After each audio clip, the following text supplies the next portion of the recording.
Hi, this is Olivia Vota, and it's still day 3 of our attempt to make our own homemade starter. But it's only been 10 hours since this last video, and you can already see some pretty crazy results. There's lots of fermentation that's been happening. I mean, this thing is spilling over, and when I lift the lid, it's to the rim. This is pretty crazy, and I wasn't expecting this 10 hours later. So I'm going to show you, this is the all-purpose that we salvaged. Do you remember in this last video I talked about how the all-purpose from the original group was broken, but luckily we had this backup. So this is the 100% all-purpose test, and then this is the half whole wheat, half all-purpose. Now you can't really tell, maybe you can tell, this has already risen all the way to this rim right here, and it has dropped. So since 10 hours ago, this totally spiked up and then collapsed. All right, and then this is our whole wheat, 100% whole wheat, which has done something similar up to about here, and it's collapsing. Still some bubbles, still lots of bubbles, but it's definitely going down. So what I think I'm going to do, oh, and let me show you the other two that we were, from the second group. These guys are pretty active still. They're not rising like the first group, and I'm not sure why that is. I'm starting to wonder if that initial heat that we accidentally exposed it to gave it that big jump. So I wonder if that has anything to do with it. But this is still, you know, it's still fermenting. It's still doing its thing. So at this point, it is, you know, it's the evening of day 3, and what I've decided to do is that I'm going to just transfer them all to a quart-sized jar.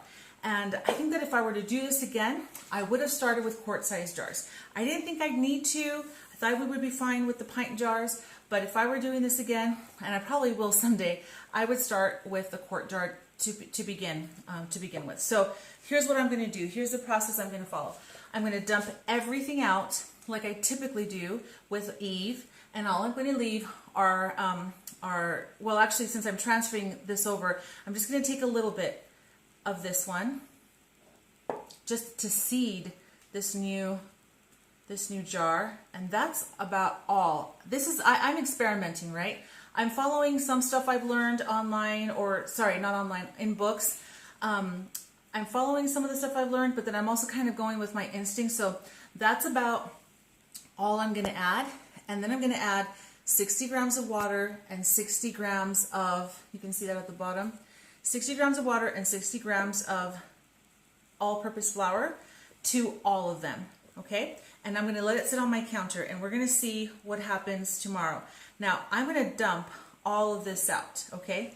And you can see that it collapses. Look, it's really not even that much. It's all that gas that has been building up for 10 hours. Let me lift this up so that you can see it.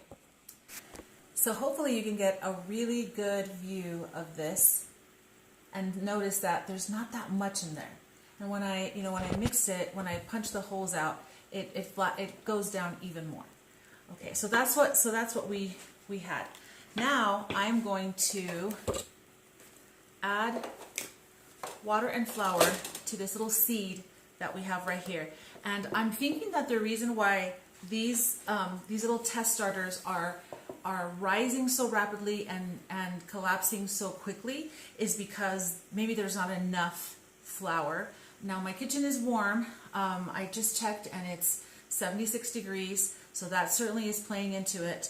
But I also just wonder if the microorganisms are just eating straight through that flour, and that's why it's collapsing so quickly. So I'm going to try something, because this is an experiment, right? I'm going to add 75 grams of water and 75 grams of flour. So that's what I'm going to do.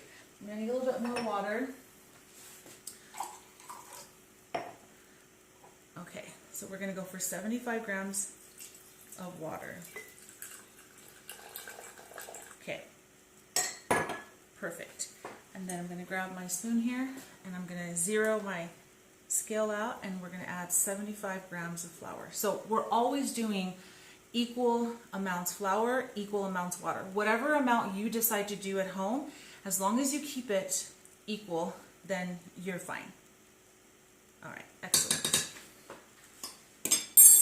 So I'm going to mix this really well, and when I'm done mixing this one, I'm going to put the lid on, but I'm going to put a rubber band because I'm really curious to see how much this one is going to grow. And if you noticed, it was the all-purpose that spilled over, right? It spilled out and over, not the 100% whole wheat.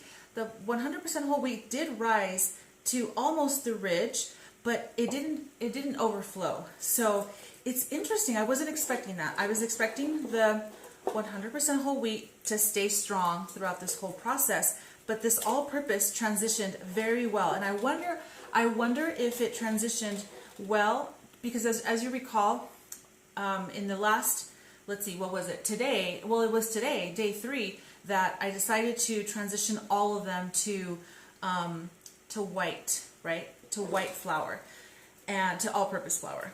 And this one was already all-purpose flour, and so I wonder if it was just already used to the all-purpose flour, and this is no longer 100% whole wheat. I just caught myself saying that.